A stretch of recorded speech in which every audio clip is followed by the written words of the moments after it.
사람은 늘 변해야 합니다. 여러분, 변해야 된다라는 말은 무슨 말이냐면 성장해야 되는 거예요. 나이가 차면 찰수록 우리가 나이값, 그 나이에 맞는 사람처럼 서야 되는 것처럼 여러분 신앙생활을 하면서 신앙생활을 하면 할수록 여러분 신앙은 성장해야 됩니다. 결국은 예수님을 따라가는 자리까지 가야 되는 거예요. 그런데 그 길이 쉽지는 않습니다. 왜냐하면 예수님을 따라가기 위해서 예수님과 같이 되기 위해서는요, 수치의 자리가 있습니다. 때로는 억울함의 자리가 있고 분하기도 하고 또 때로는 마음이 상하기도 하고 마음이 아파서 넘어질 때도 있습니다. 그리고 막막하기도 하고 두렵기도 하고 떨릴 때도 있어요. 여러분, 그런 자리들을 우리가 어떻게 감당하며 성장하는 건가요? 이렇게 모든 자리들을 우리는 말씀을 통해서 성장하고 말씀을 따라가면서 그 모든 자리를 메워가는 것이에요. 저에게 누가 어떤 성도가 참 좋으세요? 라고 이야기하면 저는 항상 성장하는 성도가 참 좋은 성도다라고 이야기하고 싶어요. 성장하는 거예요. 어제보다 오늘이, 오늘보다 내일이 무언가 달라짐이 있다면 여러분 저는 충분히 그 사람은 인정받고 칭찬받을 만한 자격이 있다고 생각합니다. 그러나 아무리 많은 달란트를 가지고 있다 할지라도 성장하지 않으면요, 여러분 그것은 오히려 하나님 앞에서 굉장히 자기의 책임과 자기의 사명을 다하지 못한 그런 무책임함과 사명을 놓아버린 사람이 되고 마는 겁니다. 여러분, 그래서 이 성장의 기준은요, 바로 말씀대로 따라가고 있는가. 그런 의미에서 저는 우리 교회 참 좋은 교회구나라는 것을 더 알게 되는 것 같아요.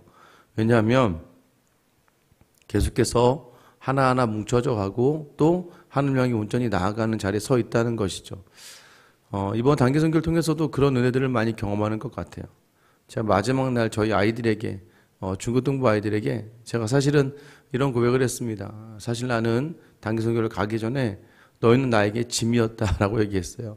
짐이라는 의미 왜 짐이냐면 이 준비도 안 돼 있고 얘네들 머릿속에 지금 뭐가 있는지 모르겠고 맨날 모일 때마다 쟤네가 지금 제대로 하는 건지 안 하는 건지, 그런데도 불구하고 이 아이들이 토요일마다 모임을 가지면서, 그런데 그 현장에서 선교사님의 자녀들을 챙기면서 위로해주고 그 아이들과 마지막 날까지 밤새 같이 시간을 보내고 또 떠나오는 날에도요, 사실 저희보다 물론 저희와 저희 어른들도 정말 많은 헌신했지만 그 아이들 향해서 현지에 있는 아이들이 붙들고 막 울고 눈물바다가 되고 막 서로 헤어지는 그 자리에서 아이들이 큰 감동이 있었던 것 같아요. 그러니까 정말로 그 아이들이 필요한 자리들, 처음보다 준비되어 나아갔던 자리에서 주신 은혜들이 있는 거죠. 여러분, 우리가 말씀을 따라가는 자리 왜 그렇습니까? 1절 말씀 보면은 훈계를 좋아하는 자는 지식을 좋아하거니와 징계를 싫어하는 자는 짐승과 같으니라 라고 되어 있어요. 훈계라는 것은 채찍으로 때리는 거, 고치는 것, 채찍을 쳐서 누군가를 고쳐 나가는 것, 또는 단련시키다, 또는 권고하다, 또 때로는 격려하다는 의미가 포함되어 있는, 그러니까 어떤 사람을 향해서 누군가가 인도해주고 이끌어주고 교정하는 자리 속에 있는 사람은 여러분 지식을 좋아한다라고 이야기해요. 배우고 익히고 또 결과적으로 지혜를 따를 수밖에 없는 자리에 서게 된다는 것이죠. 그런데 징계를 싫어하는 자, 똑같은 거의 비슷한 의미입니다. 견책하고 또 교정하고 때로는 어떤 잘못에 대해서 벌하는 자리가 있어요. 중요한 건 뭐예요? 징계를 싫어하는 자, 누군가의 책망을 받아들이지 않는 사람은 어떻게 해요? 짐승과도 같다라고 얘기해요. 누군가의 말을 듣지 않으면 자연스럽게 난폭해집니다. 난폭해진 사람의 특징이 뭐냐면 또 이 의미는 소멸당할 자라는 의미를 가지고 있어요. 결국에 여러분은 어떤 내 삶에서 누군가의 교훈과 책망 속에서 나를 돌아보는 그 자리에 서 있는가? 여러분, 이것이 굉장히 중요하다는 거예요. 복받은 사람은 누군가가 나를 향한 때로는 상처가 될 수도 있어요. 또 때로는 불편하게 될 수도 있고 때로는 거부 반응이 있을 수도 있습니다만은, 그러나 그런 상황과 말들을 곰곰이 묵상해서 생각한 다음에 다시 자기 자신에게 적용해 볼 수 있는 사람이 오히려 더 지혜로운 사람의 삶을 살아간다는 거예요. 2절부터 4절에 보면 선인은 여호와께 은총을 받으려니와 악을 꾀하는 자는 정죄하심을 받으리라. 사람이 악으로서 굳게 서지 못하거니와 의인의 뿌리는 움직이지 아니하니라. 어진 여인은 그 지아비의 면류관이나 욕을 끼치는 여인은 그 지아비의 뼈가 썩은 것 같게 하느니라. 선인 좋은 사람은 하나님의 말씀을 듣고 자기를 바꾸어가는 사람들을 이야기하는 거죠. 이 사람들은 은총을 반드시 받게 된다는 거예요. 단기선교에 있어서 가장 중요한 자리, 저에게 물론 많은 행사도 있고 섬김도 있고 헌신도 있지만 가장 중요한 건 그날 주신 말씀 따라서 어떻게 우리가 그 자리를 감당하는가. 저는 우리 사역의 모든 자리가 이번에 특별한 의미가 있었다고 한다면 아침에 무조건 모여서 저희가 30분에서 한 4, 50분 경건회를 꼭 합니다. 그리고 그날 여러분과 같이 새벽에 선포된 말씀을 가지고 다시 한번 말씀으로 우리 자신을 세우는 자리를 가져요. 어디에 있든 무엇을 하든 가장 중요한 것은 하나님이 원하시는 자리, 말씀 따라서 하루를 살아내기를 결단하는 거예요. 그런 사람들은 하나님께서 반드시 은총, 하나님의 은혜를 주신다는 거예요. 그리고 그 은혜를 매일매일 누리는 자리였어요. 처음 시작할 때 경건회로 시작하고 하루의 마지막에 밤에 다 같이 숙소에 모여서 하루에 대한 나눔을 합니다. 나눔을 하는 그 하루하루에 단 한 번도 은혜가 없었던 적이 없었어요.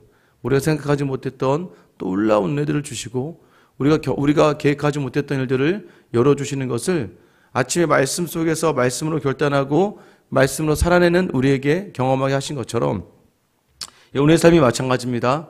우리가 말씀을 놓치지 않고 살아가면 하나님의 은총이 반드시 있는 줄 믿는 여러분 되시기를 축원합니다. 반대로 악을 꾀하는 사람은 뭐예요? 정죄함을 당한다는 거예요. 그래서 결국 의인들의 뿌리는 견고할 수밖에 없습니다. 왜요? 말씀 따라가니까 견고해요. 말씀은 흔들리지 않거든요. 근데 말씀을 따라가지 않고 사람의 감정을 따라가고 사람의 생각을 따라가는 순간 무너지게 되는 거예요. 이 선교의 자리에서도요, 순간순간 막 시험이 오는 거죠. 유혹이 오는 거죠.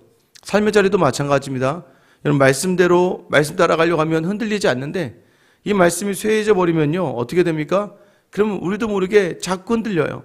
하루의 생각이 내 감정과 내 생각이 흔들리다가 결국에는 누군가를 상하게 하는 거죠. 사실 4절 말씀이 그 지혜로운 사람 예가 하나 나오는 거예요. 어진 여인. 어지다라는 표현이 하일이라는 표현인데 견고하다, 견디다라는 의미를 가지고 있어요. 이 또 용감한 사람이라는 걸 가지고 있습니다. 여러분, 말씀을 가지고 견디고 버티는 그런 어진 여인. 지금 상황이 아무런 변화도 없는 것 같고 또 지금의 상황에서 어떻게 할지 모르겠지만 그래도 견디고 또 두려움과 떨림이 있지만 말씀을 가지고 용감하게 선 사람에게 어떤 은혜가 있습니까? 남편에게까지 뭐라고 되어 있어요? 남편은 지아비의 면류관이 된다. 남편도 존경받게 할 수 있는 사람이 된다는 거예요. 결국에는 말씀 따라가면 그 말씀이 옆에 있는 사람을 변화시키고 단단하게 만들어간다는 거죠. 반대로 욕을 끼치는 여인은 지아비의 뼈가 썩은 것 같게 하느니라. 여러분, 아담이 하와에게 어떻게 고백합니까? 내 살 중에서 한 살이요, 내 뼈 중에 뼈다. 여러분, 뭐예요? 그 뼈와 살, 나의 강함이다. 그 강함을 다 상실하게 만들어 버린다는 거예요. 기존에 있던 것조차도 오히려 더 빼앗겨 버리고 만다는 겁니다. 그럼 지혜로운 삶은 어떻게 살아가느냐? 5절부터 8절이죠. 의인의 생각은 정직하여도 악인의 도모는 속임이니라. 악인의 말은 사람을 엿보아 피를 흘리지 않은 것이거니와 정직한 자의 입은 사람을 구원하느니라. 악인은 엎드려져서 소멸되려니와 의인의 집은 서 있으리라. 사람은 그 지혜대로 칭찬을 받으려니와 마음이 굽은 자는 멸시를 받으리라. 여러분, 의인의 생각은 정직합니다. 악인의 생각은 다 속임이에요. 그래서 결국 악인들은 말하는 것마다 피를 흘리고자 한다는 거예요. 왜요? 다 자기를 향하거든요. 말은 번드르르하게 하지만 결국 다 자기의 유익을 쫓다 보니까 누군가의 피를 흘릴 수밖에 없는 거예요. 그러나 하나님 앞에서 말씀을 따르는 의인, 정직한 사람의 특징은 무엇이에요? 그 입이 사람을 구원하게 된다는 거예요. 여러분, 지혜로움과 악한 사람의 삶의 차이는 어떤 사람은 가는 곳마다, 악인은 가는 곳마다 피를 흘리는 자리에 서 있습니다. 그러나 믿음으로 선 사람은 가는 곳마다 그 입에 생명이 넘쳐나는 거예요. 결국에는 끝에서 악인은 엎드려져서 소멸된다고 7절에 말씀하고 있어요. 그러나 의인의 집은 반드시 서게 됩니다. 의인은 칭찬받지만 악인은 멸시당해요. 이게 바로 말씀을 따라가는 삶에게 주신 은혜가 있어요. 그 은혜로 따라가면 반드시 사람을 살린다는 거예요. 그 은혜를 따라가면 반드시 굳게 서는 집으로서 역할을 감당한다는 거예요. 또 그 의인의 말씀을 따라가면 칭찬의 자리에 반드시 있게 된다는 것을 말씀하는 거예요. 이 말씀의 능력, 여러분 놓치지 않는 여러분 되시기를 축원합니다. 이게 바로 지혜 있는 사람이라는 거예요. 그럼 지혜 있는 사람이 어떻게 살아갑니까? 9절이죠. 비천히 여김을 받을지라도 종을 부리는 자는 스스로 높은 채하고도 음식이 핍절한 자보다 나으리라. 여러분 허세를 부리지 않고 허식을 부리지 않고 실속을 차리며 살아간다는 거예요. 어떤 사람입니까? 때로는 사람들에게 업신여김을 당한다 할지라도 자기가 해야 될 것들에 대해서 온전히 감당하며 살아간다는 걸 이야기하는 거예요. 데살로니가 전서 3장 10절에 보면 우리가 너희와 함께 있을 때에도 너희에게 명하기를 누구든지 일하기 싫어하거든 먹지도 말게 하라 하였더니, 여러분 너무나도 너무 황당한 걸 쫓고 너무나도 허상적인 걸 쫓다가 정작 중요한 걸 놓치지 않아야 된다는 것이죠. 여러분 우리의 삶이 실제적인 삶이 일하는 삶 가운데 있는가?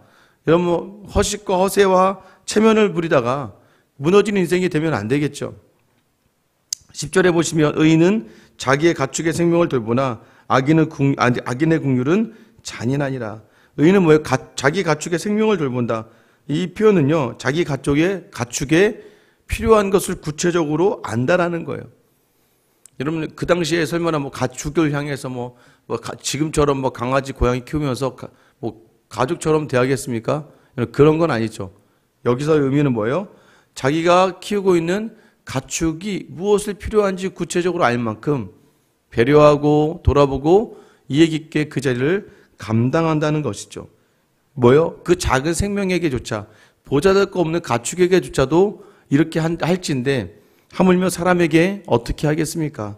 그런데 악인의 긍휼, 악인은 긍휼을 베풀어 봐야 잔인밖에 남지 않는다는 거예요. 여러분 11절, 자기의 통지를 경작하는 자는 먹을 것이 많거니와 방탕한 것을 따른 자는 지혜가 없느니라. 결국 성실할 수밖에 없다는 거죠. 결국에는 뭐예요? 자신의 실속을 위해 열심히 일하는 사람, 또 자기에게 맡겨진 연약한 곳까지 돌볼 수 있는 사람, 더 나아가서 자기가 맡아선 자리에서 최선을 다하면서 게으르지 않는 사람, 지혜로운 사람의 특징이 바로 이런 사람이라는 것을 이야기하고 있어요. 마지막 결론의 12절에 보시면 악인은 불의의 이익을 탐하나 의인은 그 뿌리로 말미암아 결실하느니라. 그러니까 악인은 늘 그 불이익을 원하는데 불의의 이익, 이게 뭘까요? 요행을 바라고 한방을 원하고 특별한 것을 원하는 것이죠. 근데 의인은 뭐예요? 뿌린 대로 거두는 삶을 살아간다는 거예요. 결국에는 하나님 주신 말씀을 가지고 하루의 삶을 뿌려나가는 거예요. 준비가 안 된 것 같지만, 되지 않는 것 같지만. 그러니까 우리 아이들이요, 토요일마다 계속 태권도도 연습하고 바이올린도 연습하고 드라마도 연습하고 계속 연습한 거죠. 처음에는 저게 될래나, 애들 하는 모이는 거 볼 때마다 저게 되나 했는데 결국에 현지에서는요, 하나님 딱 정확하고 알맞게, 물론 높은 수준의 눈으로 그걸 다 바라보면 하나도 만족할 게 없는데, 그런데 그 현지에 저희가 갔던 마을의 사람들은 바이올린 치는 것도 켜는 것도 처음 보고 태권도도 처음 보는 거고, 저희가 했던 그러니까 드라마를 하는데 제가 보기에는 아마 거기 있는 대부분의 아이들, 또 어른들은 좀 생각하는 것 같은데 아이들은 그냥 드라마로 보더라고요. 그냥 드라마로 보지만 그래도 뭔가 저희 70년대 80년대 뭐만 하기만 하면 뭐가 신기하고 했던 것처럼 보는 것처럼 준비했던 것들을 이 아이들이 해내면서 자기들의 성취감뿐만 아니라 또 이것을 누군가를 통해 누군가에게 기쁨을 줄 수 있고 도전을 줄 수 있다는 것들. 여러분 이게 뭐예요? 내 그 뿌린 대로 결실을 얻고자 하는 마음이라는 거예요. 믿음은 그렇습니다. 그래서 결국 이 모든 것들이 무엇입니까? 끝이 다른 거예요. 궁계를 따르는 자, 의인, 지혜로운 사람, 지키는 이 특징이 무엇이에요? 말씀을 따라가는 삶과 말씀을 놓쳐 있는 삶이 얼마나 그 끝이 다른지를 말씀하고 있는 거예요. 여러분 저는 확신이 있습니다. 여지껏 서 있는 이 자리도 다 말씀 따라온 자리이기 때문에 하나님 그 말씀대로 이끌어 주시는 거예요. 오늘도 여전히 여러분 때로는 이 말씀 따라가는 길이 수치스럽고 때로는 억울하고 지치고 고뇌요. 그리고 언제일지 모를 일들, 바뀌지 않을 것 같은 상황 속에서 여러분 버티고 견디고 또 두렵고 떨림 속에서 용감하게 서 있어야 되는 것, 이런 그것이 쉽지 않습니다. 다 된 것 같다가도 아무것도 안 된 것처럼 느껴지는 신앙의 자리가 참 많아요. 선교사님도 그 얘기를 하세요. 뭔가 될 듯 하는 것 같다가도, 무언가 다 이루어진 것 같다 할지라도 다시 원점으로 돌아오는 경우가 굉장히 많죠. 여러분 인생도 그러잖아요. 무언가 다 된 것 같다가도 다시 돌아보면 다시 그 자리에 서 있는 것 같은 허전함과 부족함을 느낄 때가 참 많아요.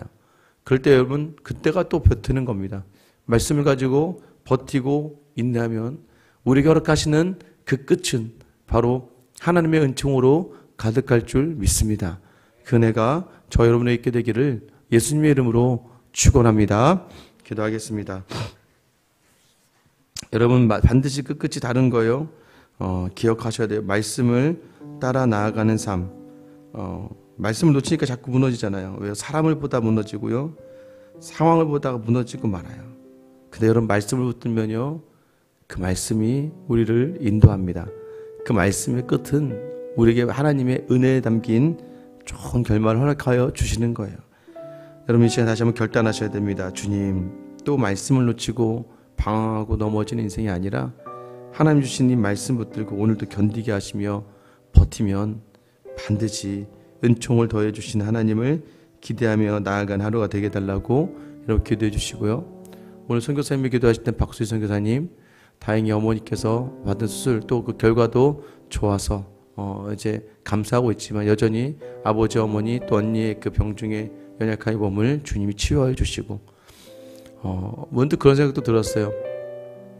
우즈베키스탄에 가서 혼자의 몸으로 가서 이제 무언가를 해야 되는데 든든한 후원자도 없고 그렇다고 뭐 준비된 것들도 많지도 않은데 매일매일 삶이 그냥 공허하게 돌아갈 수 있는 선교사님의 마음에 이 믿음으로 버티며 하나님이 그 열매를 맺는 잘 인도하여 주셔서 또 우리가 나중에 우즈베키스탄에 단기 선교를 갈 수 있거나 선교의 자리에 가게 됐을 때 선교사님과 함께 그 일들도 도모할 수 있는, 제 이번에 단기 선교 가면서 그랬습니다. 야, 우리가 섬기는 선교사님들께 이런 같이 함께하며 은혜가 있으면 좋겠다. 그런 만큼 우리도 성장해야 되고 또 선교지의 선교사님의 사역도 온전하게 성장하는 열매, 말씀을 외친 열매 있게 해달라고 기도해 주시고, 교회는 이제 바빠요. 내일부터 우리가 성탄주일 겸 또 8주년 설립 기념 주일입니다. 또 월요일은 성탄절로 아기 예수의 탄생을 기념하며 예배드립니다. 이 기쁜 날에 우리가 그 누구보다도 기뻐할 수 있는 귀하고 복된 성도의 삶 살게 해달라고, 말씀 오신 예수 놓치지 않는 삶 살게 해달라고, 또 이 시간 여러분이 가지고 난 모든 기도에 좀 하나님 그 끝에서 주님의 영광을, 주님의 은혜를 보겠습니다. 우리 시간 이 모든 것 믿음으로 감당할 힘과 능력 달라고 우리 마음 담아서 주님 이름 부르며 기도하며 나아가겠습니다. 주여